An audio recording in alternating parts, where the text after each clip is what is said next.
February 1993, approximately 130 men, women, and children lived in a large house just outside Waco, Texas, on property they called the Mount Carmel Center.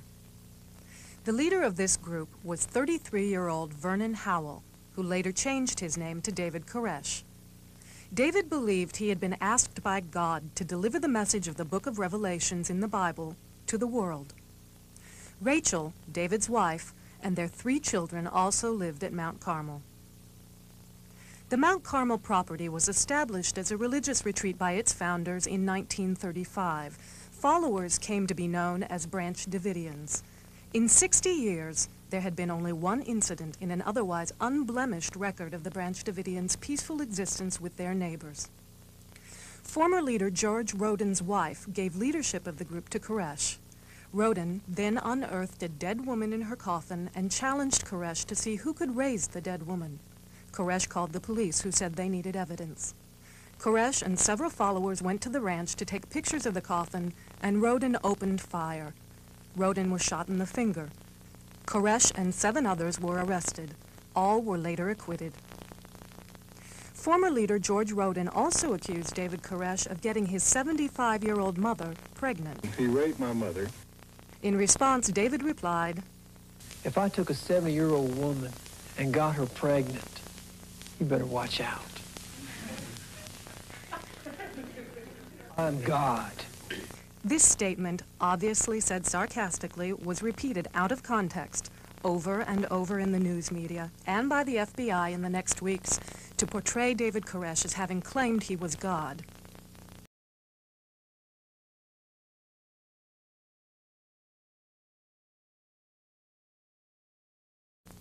Many people at Mount Carmel held responsible jobs in the outside community. Wayne Martin was a well-known and respected Harvard-educated lawyer. Sherry Jewell was a computer analyst and teacher. David Jones was a mailman. Mike Schroeder and Woody Kendricks were craftsmen.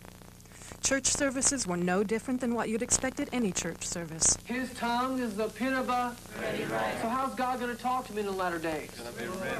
And who's going to bring that book? So there'll be no excuses.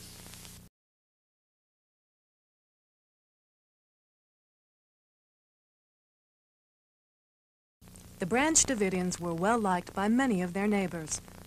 And the Branch Davidians had some distinguished neighbors over the years. Texas Governor Ann Richards grew up in Waco. William Sessions was the mayor and a judge in Waco before he became director of the FBI. ATF Director Stephen Higgins and FBI spokesman Bob Ricks both attended Baylor University in Waco. And President Clinton recently appointed a new commissioner of the Internal Revenue Service. She, too, is from Waco. The house was built by the labors of the people who lived there. What happened to target these seemingly peaceful and religious people for the wrath of the United States government?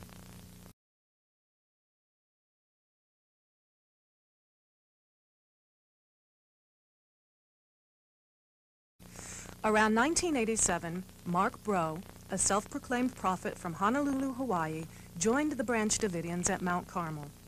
He was asked to leave in 1989 when he tried to take over the leadership of the Mount Carmel Center from David Koresh. Mark Breaux vowed revenge. He called several international agencies and made allegations against David Koresh of adulterous sex, child abuse, and gun stockpiling. One of the groups he contacted was Cult Awareness Network, a group that helps to arrange kidnappings and deprogramming of people who join religious groups. Deprogramming is a form of brainwashing. Cult Awareness Network pushed for investigations of the Branch Davidians. In 1992, Mark Breaux was provided a golden opportunity to get his revenge when a disc jockey named David Jewell became embroiled in a custody battle with his wife, Sherry Jewell, a Branch Davidian who lived at Mount Carmel. Mark Breaux approached David Jewell's mother to tell his sordid tales of sex, abuse, and guns. He then later testified at the custody hearing. In an interview with an Australian network in 1991, David Koresh himself answered these claims. How many wives do you have? One. One wife. One wife. Have you I've committed? always had. Have I committed adultery? Is what you're fixing to have? Have you committed adultery? No, I don't commit adultery. You telling me the truth? I'm telling you the truth. Have you beaten children? No, I do not beat children. I think the girl's name was Aisha. Yeah, but was her parents there? Her parents were there. Did you do it? No, I didn't do it. Nonetheless, these very same allegations made their way into the search warrant affidavit written by alcohol, tobacco, and firearms agent Davy Aguilera on February 25, 1993. The ATF is responsible for seeing that taxes are paid on certain types of guns and enforcing federal gun laws. Why would these allegations be included in an application to search for weapons violations?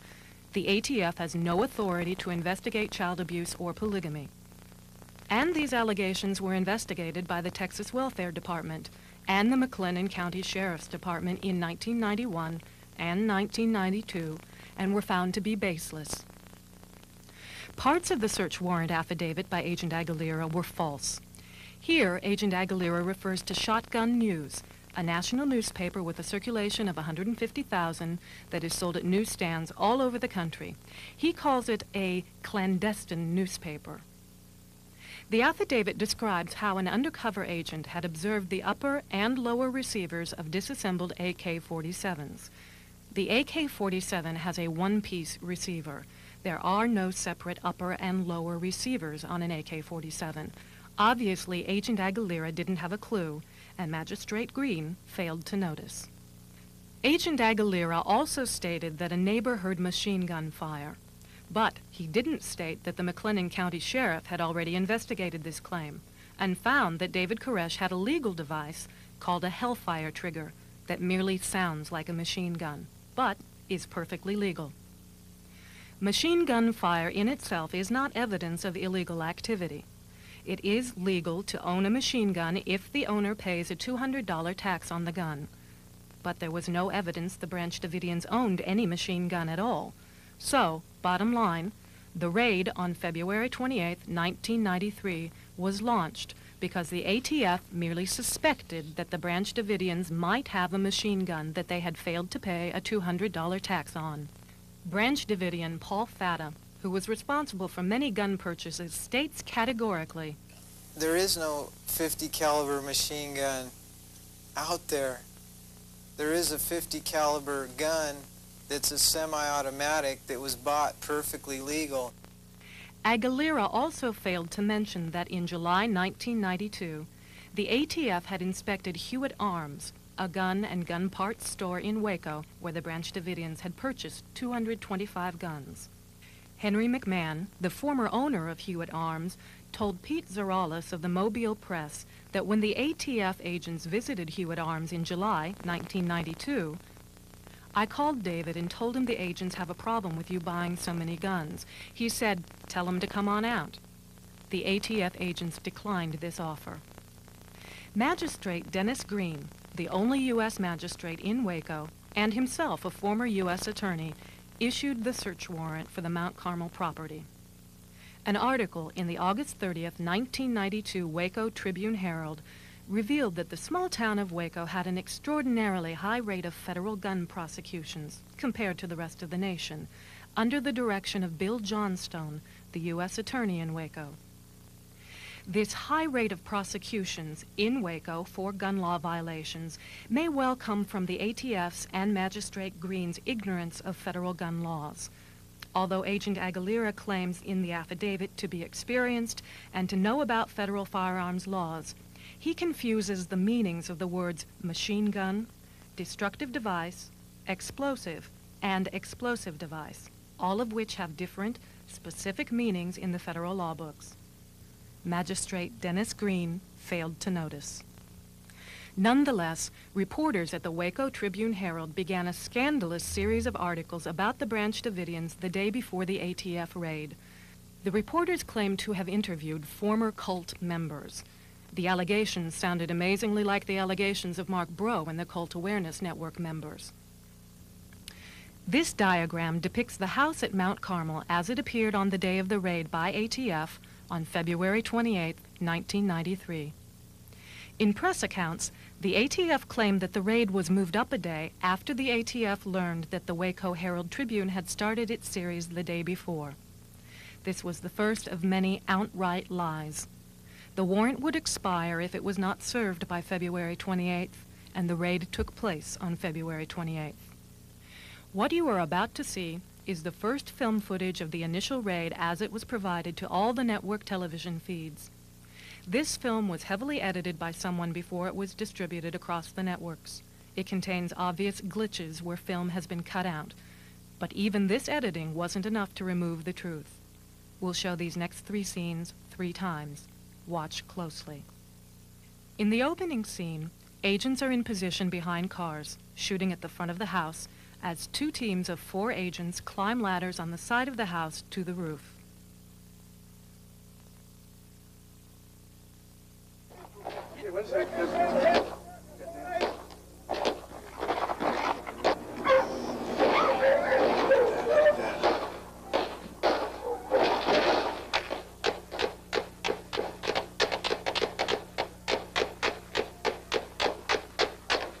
Now we'll replay what you just saw.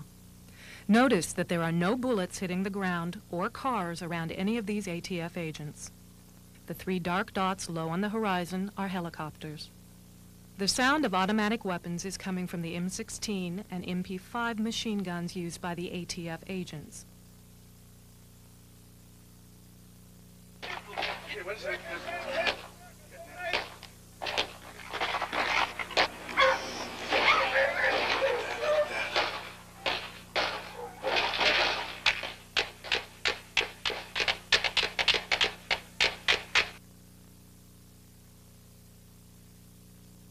In the next scene, 2 teams of 4 agents were supposed to secure the roof within 30 seconds of arrival.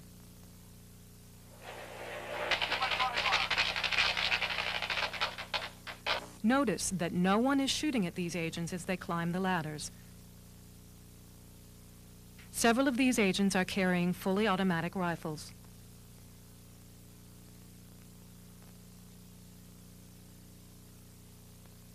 The agent at the top right side just managed to shoot himself in the leg. Did you see it?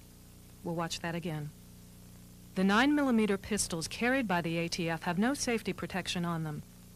As the agent climbs the ladder, he reaches for his gun in the holster. It discharges, wounding him in the leg and causing him to slip. He is able to continue up the ladder, however. According to ATF spokesman Royster, the raid on Mount Carmel had been planned and rehearsed for months. They drilled over and over again, and we had our plan down, we had a diversion down, all were put into effect, and they were waiting. Next, we see 3 of the 4 agents on the roof breaking into the window.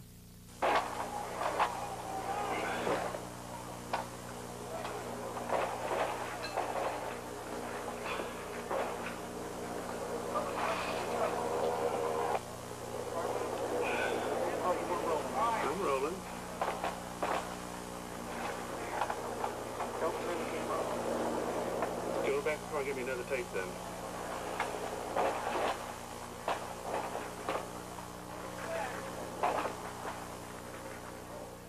Let's watch this part again.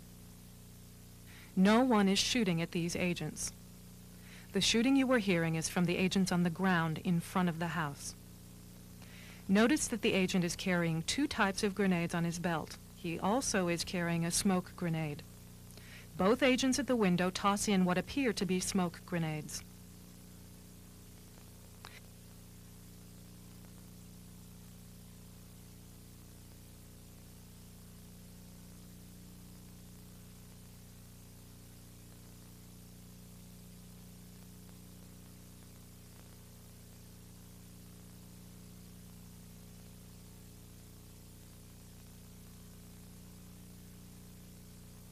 After these agents get through the window and into the room, you will briefly see the 4th agent on the roof, followed by one of those badly edited cuts in the film. The film picks up with the 4th agent tossing something into the room.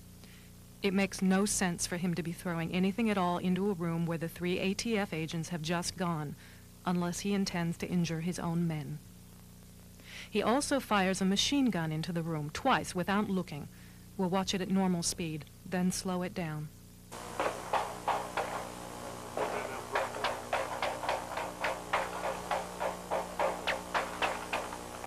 Now let's watch it in slow motion.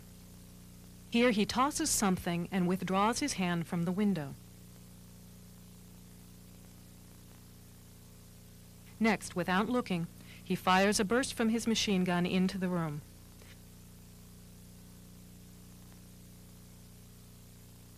Someone begins shooting from inside and bullet holes appear in the wall. In the midst of this gunfire, 3 holes appear at the same time. The agent fires his machine gun into the room a second time. He's then hit by a round. The bullet strikes him in his helmet on the backside of his head.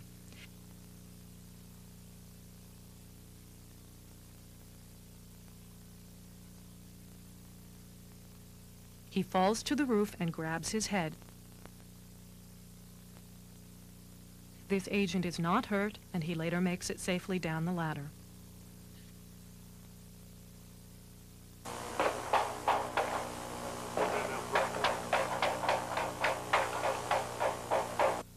Regardless of who is shooting from inside that room, this agent just threw what appears to have been a grenade and fired a machine gun twice into the room where his 3 fellow ATF agents have just gone. All 3 of the agents who were sent into the window were killed. All 3 were Bill Clinton's bodyguards during his presidential campaign. A 4th agent was killed that day before the shooting started as he exited the cattle car.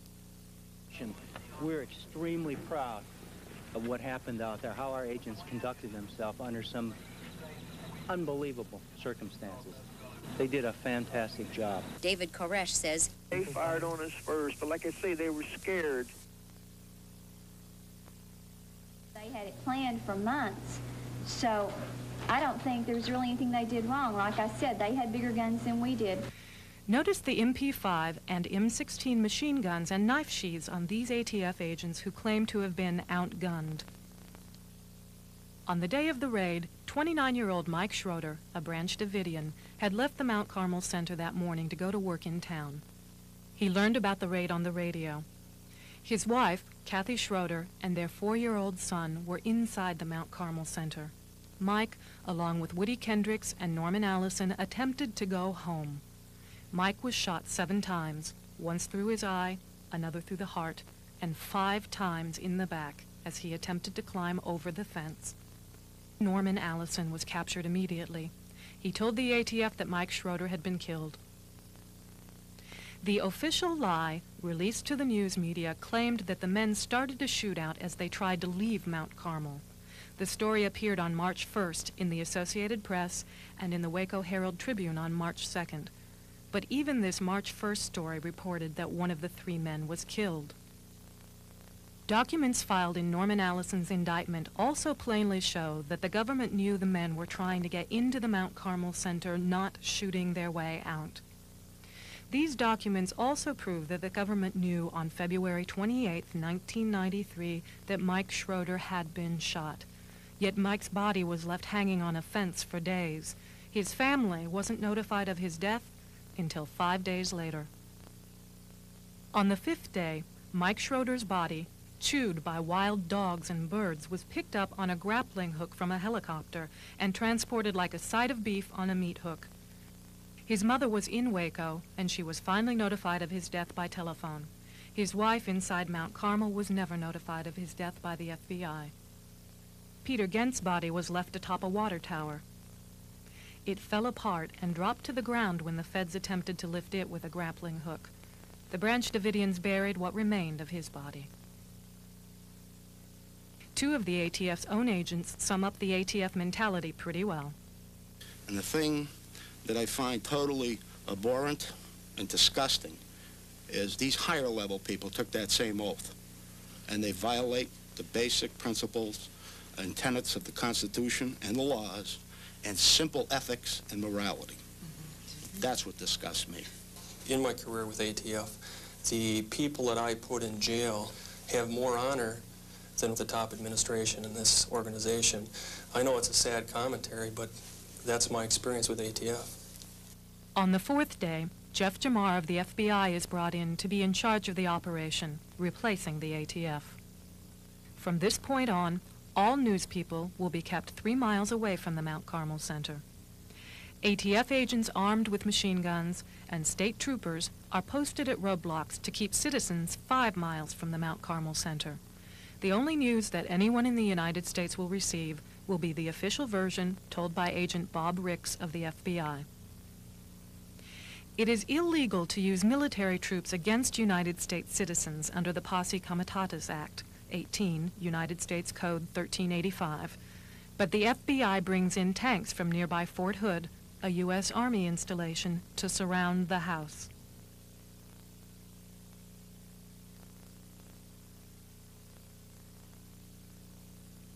National Guard troops and military equipment can be used in drug interdiction activities.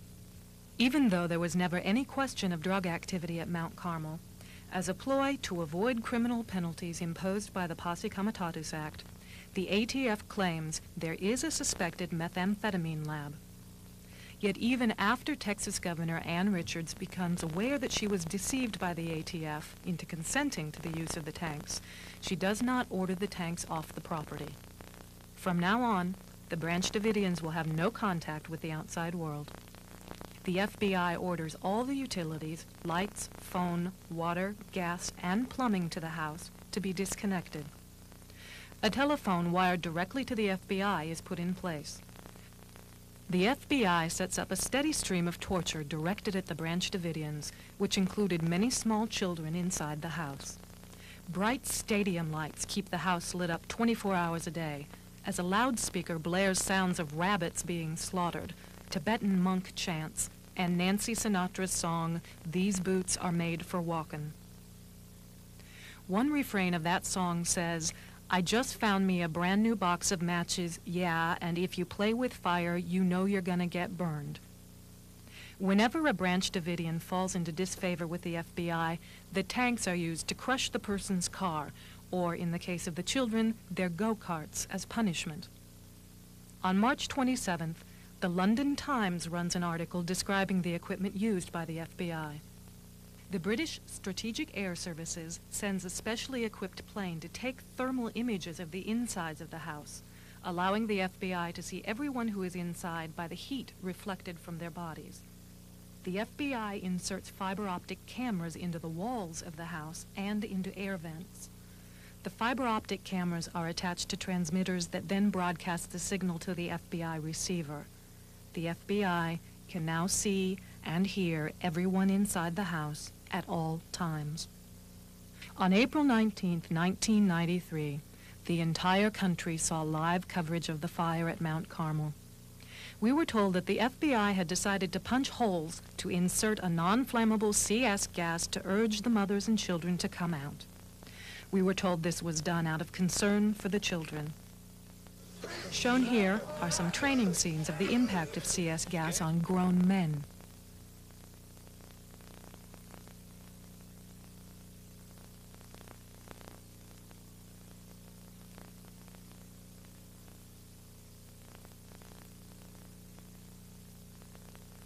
To understand the full impact of the following scenes, it is important to understand the layout of the Mount Carmel Center. The underground bunkers were not under the house. There was a cement tunnel that ran from a trap door in the end of the house out to 2 main underground shelters out in the yard, one of which was in front of the water tower. Anyone who was inside either one of the underground bunkers should have been untouched by either fire or smoke. In this picture, this end of the house is where the trap door to the underground bunker was. This film was taken long before 6 a.m. the morning before the fire started. There is a large hole at the base of the building, and the building has already been knocked off its foundation. There is a round hole in the side of the building. What appears to be a large blood splatter is visible on a wall on the other side. Something, perhaps a curtain, flaps from inside the building. Remember, with the sophisticated bugging and surveillance equipment the FBI used, the FBI knew where all of these people were at all times. They could see them and hear them.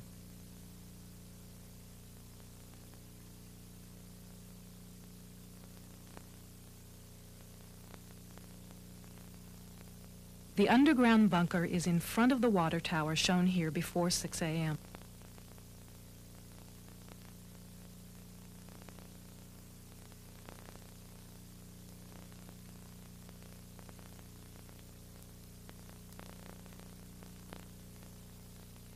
This tank was over the tunnel to the underground bunker. For more than 2 hours, a tank is over the underground bunker or at the hole in the corner of the house at the entrance to the tunnel. Each time the tank opens, agents can be seen getting in or out, and the camera filming it conveniently cuts away. At approximately 6:10 a.m., smoke begins pouring from the underground bunker. None of the media mentions the fire in the underground bunker, yet this is when and where the first fire began and where many people lost their lives.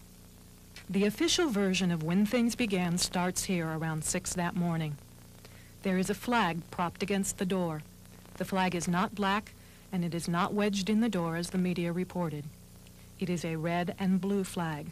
Whatever it is, it appears to be a flag of a conqueror, not a flag set outside by the Branch Davidians. The first tank that is sent in is a tank retriever. It has no apparatus to insert any kind of gas. It appears at precisely the time the smoke you saw earlier was seen coming from the underground bunker. It is not making so-called small holes to insert gas. It is destroying the end of the house over the trap door that leads from the bunker, making sure that no one inside the now burning bunker can escape. A second hole is made in the side of the building, and a third hole is made at the front door. What these tanks are doing in each picture is collapsing the inside stairwells. The following footage proves beyond any doubt that the tanks intentionally set the house on fire. It proves that the Branch Davidians were murdered.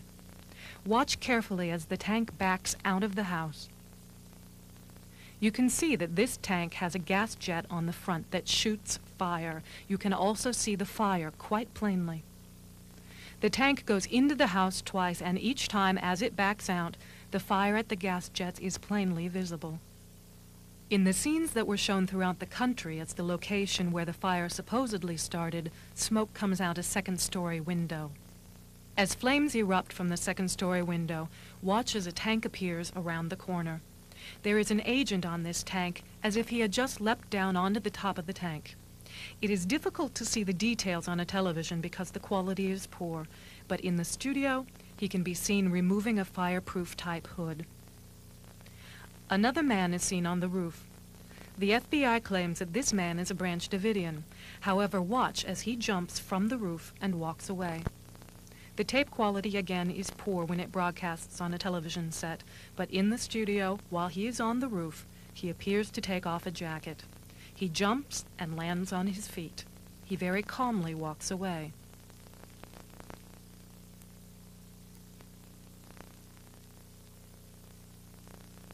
As he walks, he can be seen removing a hood.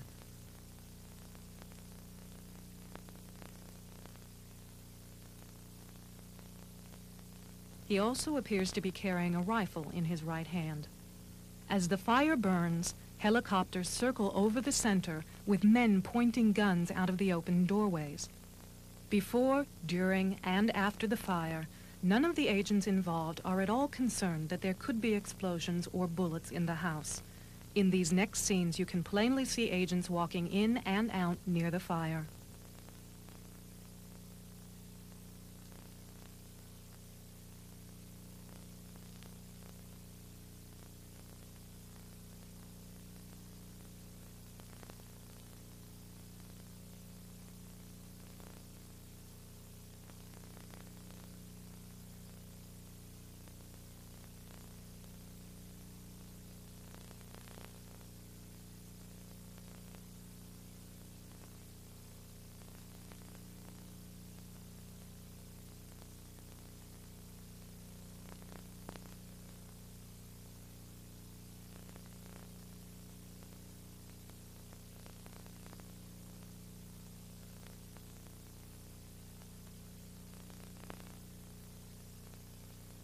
In any ordinary crime scene, great pains are taken to preserve evidence.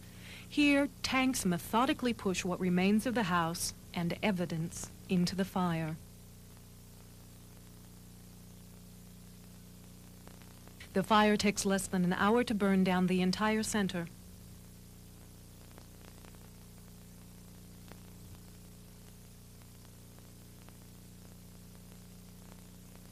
The fire is still smoldering at 5 that evening as agents walk in and around the fire. It is obvious that there is no genuine concern over the supposed millions of rounds of ammunition. Even though the FBI and the media consistently referred to this cement building as the bunker, the real bunkers were underground, as you were shown earlier. Many of the bodies that were found in the underground bunkers, not in the well house. In one final crude and insensitive display, the ATF raised its flag in victory over the ruins of Mount Carmel before the day was over. One voice was heard that day telling the truth. Brad Branch, a Branch Davidian who had left the Mount Carmel Center before the day of the fire. Now they're finishing off the job right now. They're destroying the crime scene. America, this is the biggest lie that's ever been put before the American public, ever.